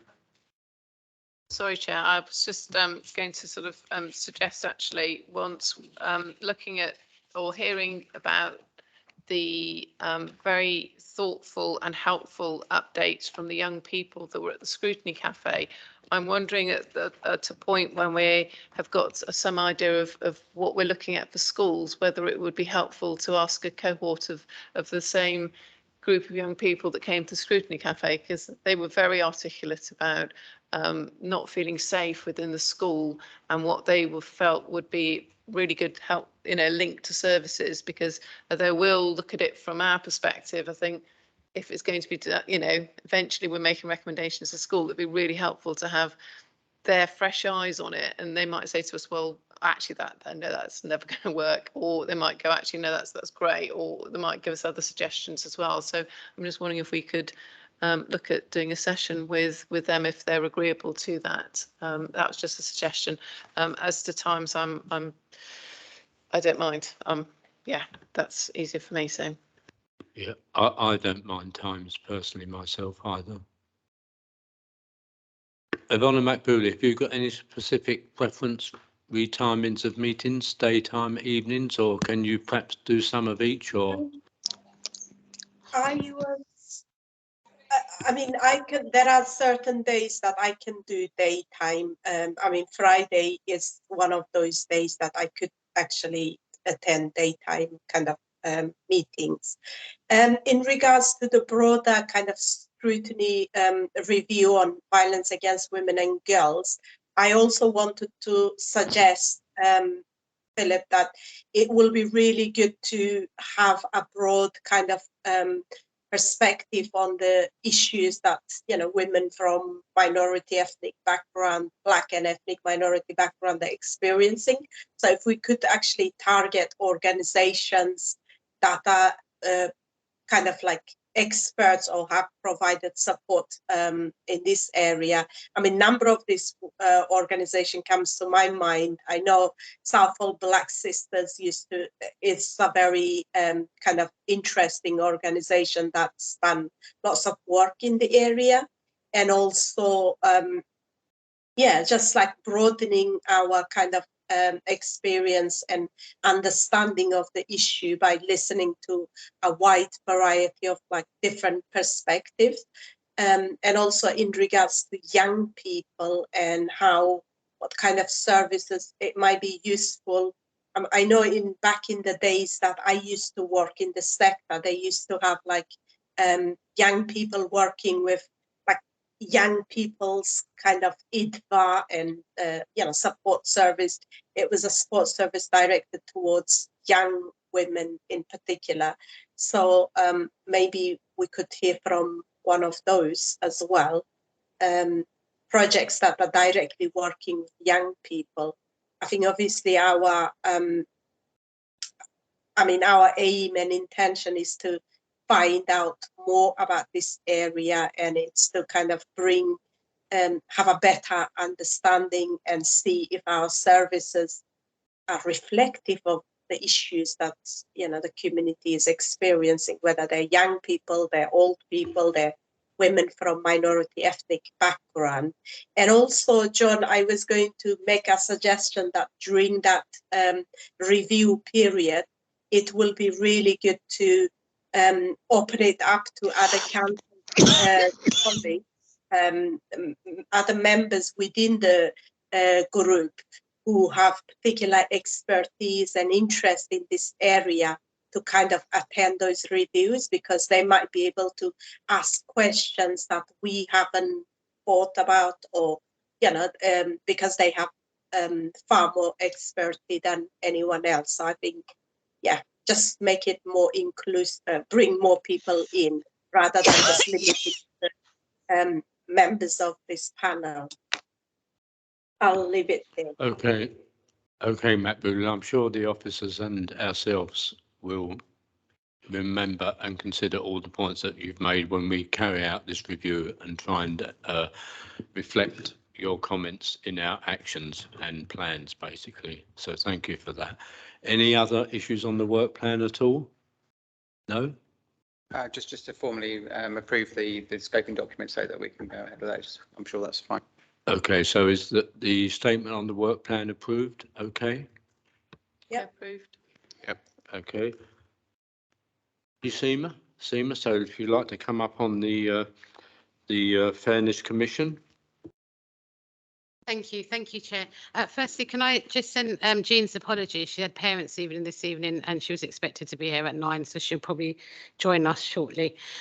So thank you for having me here today.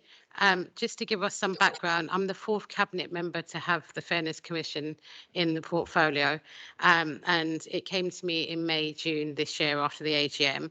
And I guess what I want to do is just take you through a bit of a journey. So firstly, obviously, this came out of the 2018 Labour Manifesto, and borough-wide exercises took place. Key people formed a panel to make recommendations, and there was 32 recommendations, and this is all great. I guess I wanted to be here tonight to speak to you as colleagues, as fellow councillors, probably in a way that officers couldn't. And I think I just wanted to have a reality check, really. I don't think the Fairness Commission told us anything we didn't already know. I don't believe that we would have stood for election if we didn't want to solve these problems. And everything we read in that Fairness Commission came from residents in our own communities where we live, where we have served, where we work, and they told us what we already have been trying to tell ourselves, and why we decided to put ourselves up for election in the first place. So in a nutshell, when I read the quite lengthy document of the Fairness Commission, what I got was the way that the system, both local and national government, works was unfair, and we have some control and influence over the council, and therefore what are we going to do? We can't change much about national government, but what are we going to do about local government? So then what happened after, and this is no disrespect to the 3 councillors before me, I think they all came in, maybe not, it wasn't planned like that. We all know that people came in and out of cabinet and moved portfolios. But for me, it was quite interesting that the first cabinet member was very much involved in the design of how we were going to do it. The second one was really there at all of the sessions and kind of been there at the evidence gathering. And the third one, who also happens to be in this room, was there about recommendation setting. So in a way, maybe it was not ideal, but there were some benefits in having different oversight over it. So I guess the next question is, we all understand why we did the Fairness Commission, but now what? And what are we going to do? And I guess this is where my criticism comes in, really. Is I think we reverted to type. We basically created a spreadsheet and we started to put really small kind of tangible outcomes next to each recommendation. And then what you're going to get is, this is amber, this is red, this is green, this is what we're doing. And you cannot change the wholesale system of a council like this. In fact, it is that way of working that got us in this position in the first place. And so I'm really keen, when I took this over in my portfolio, that we're not going to do that, because this is how we have got here in the first place. And so what the Fairness Committee, and I get the 32 recommendations and what they are all saying, but there's some core themes that are running through that. They wanted to see a change in attitude, and they wanted to see a change in engagement, and they wanted to see a change in our priorities, and they wanted to see a change in our genetics, really, as an organisation. And what we've been doing up until this stage is coming back and giving you little pockets of, here's an example of how we've changed. And really, it's not what we wanted to do, and it's not what we all stood to be on election for. So now I want to tell you my honest opinion. Can I give you some good examples of where I think we've been more fairer than we would have been before? Yeah, I'm the cabinet member. I'm the ward councillor for West Green, Broadwater Farm, the whole ballot. I thought it was absolutely amazing that we understood that that estate has different people with different language skills and different ways of engaging, that we door knocked, we went and done events on their estate. We didn't just send them an email and say, fill in this form. We actually done some really proactive engagement, translation, engaging with groups, door knocking, going to this football group and that yoga group and everything that was happening on the estate. We actually went to where they were. But I'm not quite sure I've seen that happen anywhere else since or before. So I guess for me, if I see one more council report that says to me that we have 223 languages spoken in this borough, and it's been seen as a badge, and we should be so proud of that. But we don't have a translation service. It's meaningless. And so the question is, if you know that, and you definitely know that because it's in every report, what are you doing about it? How are you using that to engage with people different? And so when I read the Fairness Commission, I saw groups of people excluded, not just for language, people who were digitally excluded, they had disabilities, all of these people were excluded and did not feel that the way that we engaged with them and provided for them and provided with them was fair. So I guess we now need to change the whole way the whole council operates. And in my service, and I'm being honest, and I know this is a public meeting, I'm still having a conversation of why using do not reply emails when people are emailing us is wrong. I mean, how can we have this Fairness Commission that cost us money, took years in the making, has its own report and its own branding, and it came out with we need to communicate better, and we're still sending out an email in block capitals saying do not reply. Where is that? Where is that? That doesn't make any sense. And I guess one of the things for me is this has been seen as one department's responsibility, the Fairness Commission, and everyone else can carry on behaving as they always have. So I cannot, in all consciousness, let the staff come here and read that table to you today. And I cannot give you an update to tell you that everything's great. Here's a good example here and here's a good example there, because I really want change. And so that's why I wanted to come personally myself, because I too am a councillor, and I too am sitting here on a Thursday night trying to make change for this borough like all of you. So what is the next stage? I think what was really interesting at this last election is that both manifestos, in fact, all manifestos, probably not the Tories manifesto, but both manifestos of the two parties that won actually had the essence of the Fairness Commission running through its veins. It wanted us to be more revolutionary, it wanted us to be more engaging, it wanted us to sort out customer services, it wanted us to be more responsive. That's exactly what the people were asking for in the Fairness Commission. So it's there. We all believe in it as people who have now been elected as public representatives, whatever colour you are in this council. And I guess for me, the Haringey deal really spells out the next step, and that whole co-production and that design and getting residents involved in the design and delivery of services, moving from a child-parent relationship to actually being equal with our residents, sharing power and respecting their involvement. And I think your scrutiny, Kath, the other day, a couple of weeks ago, was a really good example of how you've gone somewhere where the community are and you've asked them what their priorities are. And so for me, the Fairness Commission has served its purpose. It's the engagement before the wedding. We've had the engagement party. We're engaged, but now we're married. And now we've got to decide what a marriage looks like and stop going on about the moment that you got proposed to. It's now time to move on. And so I really want to see wholesale change. And I think scrutiny play one of the biggest roles in that. And I came early, not because I got the time wrong. I purposely came early just to make sure that what I was going to say tonight wasn't based on just something that I believed. I really was kind of sitting there observing, and you're asking some of the right questions. You're asking about why can't we communicate back to people about their repairs? Why can't we let residents know that this is the problem? If only we said. And actually, these are the sort of questions I expect every department, not me, not Jean, you can ask us too, but every department, every service, every cabinet member, every officer should be knowing that when they come to this forum, they're going to be asked about the involvement of residents, the buy-in of residents, the inclusion of residents, and how the decision, whatever it is, whether it's a small thing, whether it's a massive, massive strategy, how is it going to make this borough fairer? And I want all officers to know that when they come here, and all cabinet members to know that they're going to be asked those questions and be really excited about that. Because if they're not, if they dread it, if they're ready to just give you like a tokenistic answer, then we haven't listened to the Fairness Commission, and therefore this has been a waste of time exercise. So I'm happy to take questions. I appreciate this isn't the feedback update you were expecting, but I really now want this to be a juncture where we all start embedding the principles of fairness. And I don't think it's happening yet, but I think now's the good opportunity to have it. Okay, thanks, Emma. Questions and observations? Yep. Hi, thanks. So yeah, no, that was a really interesting, quite different report back. So something that you've touched on, and I know that this council is really keen on, is around that co-production process.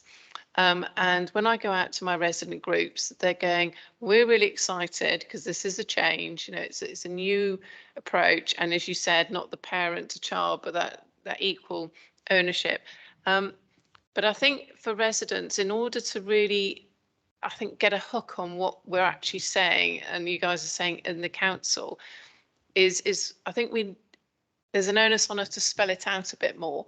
Actually, what does that mean? So we say the words, but then residents will go to something and they'll go, well, it didn't quite happen.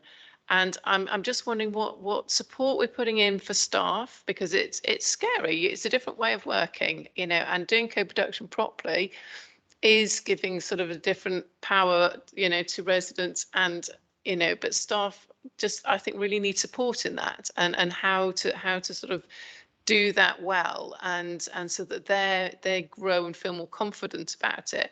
But then also for the residents' perspective, what do we actually mean when we say co-production to them? Do we sort of put it out at the outset? So at every project, do we give like a terms of reference? Do we say this is going to be minuted? Do we say, right, we're going to come back to you, or as a group, our actions are going to be here? If that's the procedure, if we sort of set that out, and then residents have confidence when they engage with us, it's going to be meaningful for them, because we all know that residents come along, they engage, and they say nothing changes. And then we're trying to get them to engage on the next thing, and they're going, well, you know, but what changed? And it's that feedback, isn't it? It's that just, well, you know, you worked on this project with us. You know, we didn't get everything because we don't have the money or we don't have the resources, but we're all in it together. We're trying to put it forward.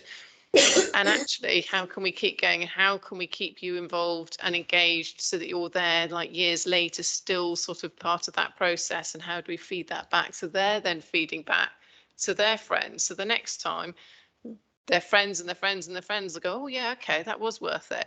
But how do we do that? And that's, so sorry, that's quite a long-winded way of saying, but just get a bit of that clarity that you're saying out there, so that residents can have that hook and go, right, okay, I can see now how this process is going to work.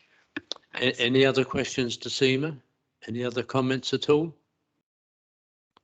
No? Okay, so I think that's a really important question, and I guess for me, what I don't want to do is for there to be a kind of procedure. So I think for some of the big projects, whether it's the I don't know, a major works program on an estate, like similar to Broadwater Farm, I think that there should be that kind of independence, that kind of people knowing the next chain, knowing what's happening. But then at kind of policy change level, for example, the disabled parking policy, it doesn't need to be that big. It's about us listening to what residents are saying and going back to them and saying, do you know what you said? It's really interesting. And then also when we go out and promote, and for those of you that follow me on social media, my social media is totally different to the council's social media, because the council's like, we're going to do this. Well, no. It was the residents' idea.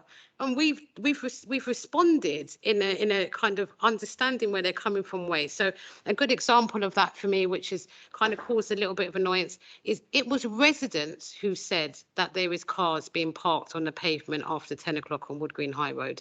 It was residents that said that actually this is causing a major problem, fire safety, breaking up our pavements, disability access.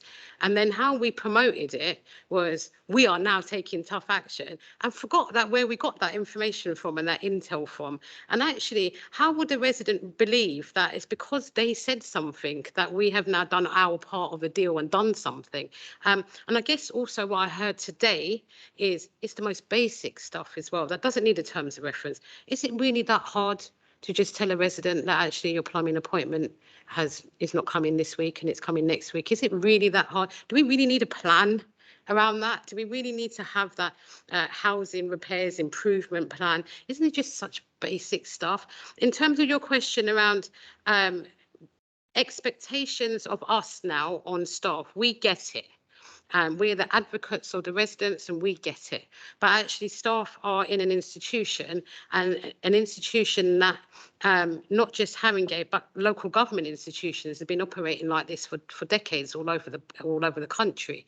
And we're asking for something different from them. So the person who's leading the Think Haringey First and the Haringey Deal is the CEO. And I think that's the right place it should be. It shouldn't be a policy officer or head of service. It should come up from there. And the investment that's going in now to have these away days with staff to kind of go out there, he personally going out there to middle management and saying, what does it look like? And I think you heard a little bit from Judith. She's gone out there and said, what do you think our residents think about us? And actually asking that question. The other thing as well is a lot of our workforce are our residents. And so they are equally frustrated when you speak to them, just like, oh God, you know. So I guess everyone wants to do this, and our job as kind of leadership, whether you're in cabinet or not, whether you're in the leading party or not, as leadership is actually to keep kind of asking for it, as well as kind of having that support and training. So it's a kind of multi-pronged attack of setting that expectations. And that's what I'm really hoping. I don't expect you to grill, but your questions today were exactly the questions we should be asking if we really believe in fairness. So they were the right questions. And I guess outside when I was speaking to Rob, he said to me, and we need to find a way that we tell people what's happened to the planning applications that they've objected to, because they're waiting months and they don't know. And these are really basic. And so I don't want to have a program for that. I just want us to think again how you would like to be communicated to. Thanks, Councillor Chandwani. That's actually really helpful. I think so. There's just one bit in that I sort of I've got a slight hesitation on, is around. So as you said, we have got the understanding of what we're trying to do and that approach. And you said the staff are going on away days and having that different approach and challenge from senior, from directors, etc.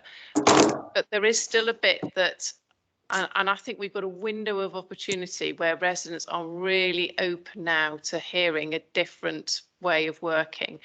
But I think it only takes a few reasonably sized projects in which that we do it in the way that you sort of said, oh, we don't quite need the structure there. We all know what we're doing. Sometimes that doesn't quite happen. You might have a new staff member come in who's never worked here before. You might have somebody who's a temp, you know, and suddenly it's gone back to, well, there's no minutes taken, there's no actions, nobody knows what's going on.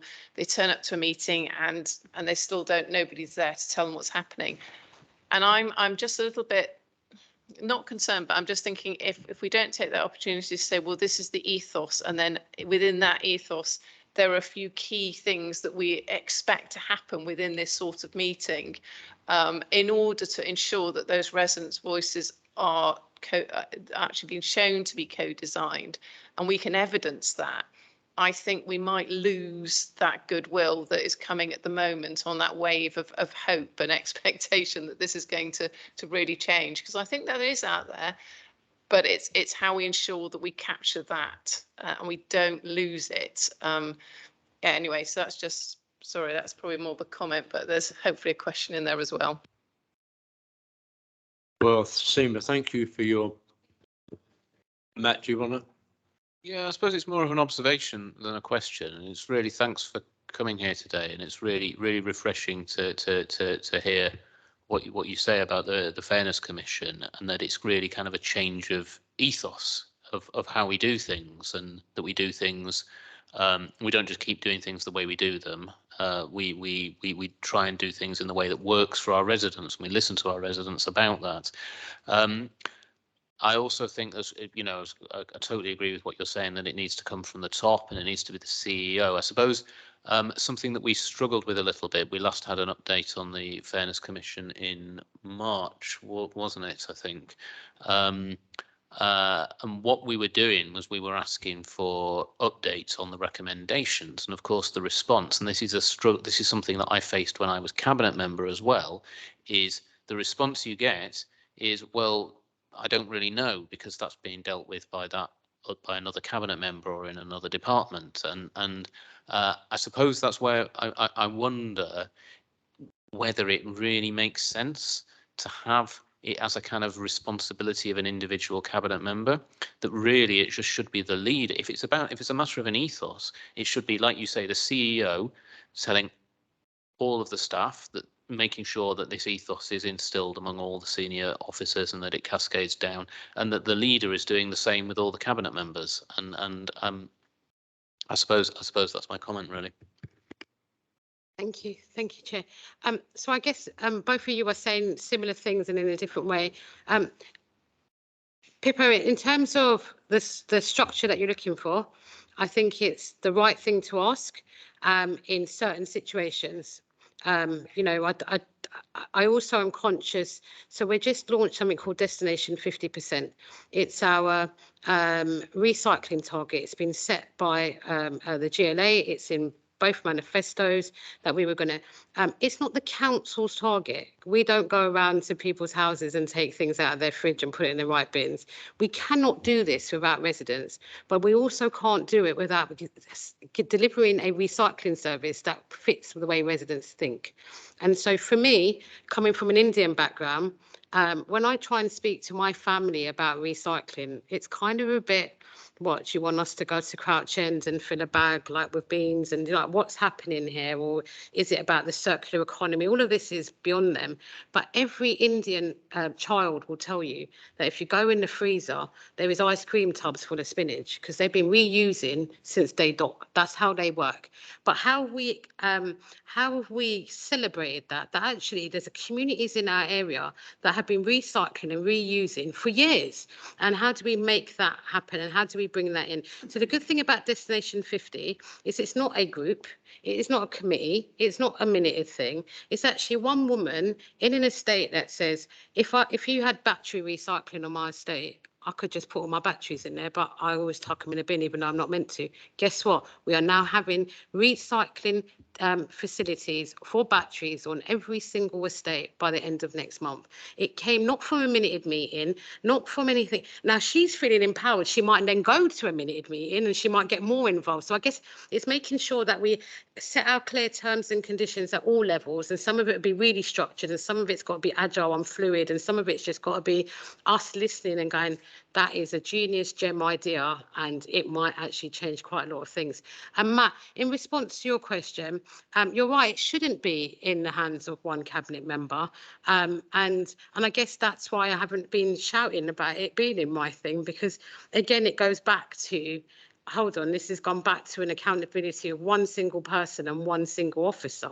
And then when you were cabinet member, realised that that single officer is running around and then getting really piecemeal kind of little short answers of, oh, this might satisfy the account. No, what we need to be is, if we were to do the same Fairness Commission exercise, getting everyone in the room and talking in 2 years' time, what would they say differently? And that's what we've got to work towards, where they say, we know the council's not perfect, but they've done a really good job on that. That for me is progress. We're never going to be excellent. We're never going to serve everybody, but that for me is progress. And that's where the culture needs to change. And I am guaranteeing you, because you've been really nice to me today, I am going to get rid of them do not reply emails, because that is symbolic of actually some of the things that need to change. I hope that helps.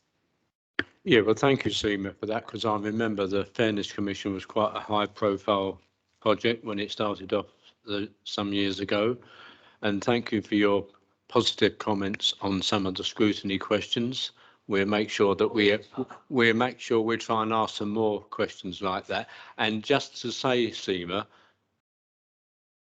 in Northumberland Park, I've already seen that change in how they're consulting residents with building jobs and all that type of thing. It's in its early stages, but I can see that change already happening. And the officers themselves have actually said the residents have been ignored for years. They've really taken it on board. And then one other final point, if I can use my position, it was the residents who pointed out we do need some 24-hour parking enforcement, because cars are parking on yellow lines in the middle of the night when there's no enforcement. And if a fire engine wanted to get down there, you know, we need a bit of ad hoc 24-hour enforcement. So sorry to abuse my position, but anyway, thanks, Seema. So Thanks for coming along. Much appreciated. The next item is a new items of urgent business. Am I correct? No items of urgent business. And the future meeting dates are there? Yeah. Before we close, would you like to say a few words about the visit to the NHS hub and the proposal to get some training for scrutiny members where that is at? I might hand over to Dominic in terms of the NHS hub. Yeah, no updates, I'm afraid. We did have a meeting scheduled for yesterday, of course, but it was postponed on the NHS side. I'm not quite sure what the reason for that is, but I've been asking for a new date and I hope to have that for you very soon. And we'll update you by email as soon as I know more. And so I think as well, there was an action around having a meeting between cabinet members and scrutiny members and the co-optees. So I think we are, this is in train. I think we have a specific date in mind, the 15th of November, because that's one of the few free dates. I don't know if that's been circulated yet, but it certainly will be shortly. I think probably just making sure that the cabinet members and everyone else can make it. But yeah, the plan is to have the 15th of November. Yeah, it was to get some training on scrutiny, to try and encourage the cabinet members, I think, not to see it as a defensive type thing, and for the co-optees to be involved in the training as well. So that was the aspiration, basically. Okay, well, I think that's everything then. So I thank you all for coming. Thank you for those on the screen, and see you all at the next meeting. Thank you. Thank you, John. Thank you, John. Good night, all. Night.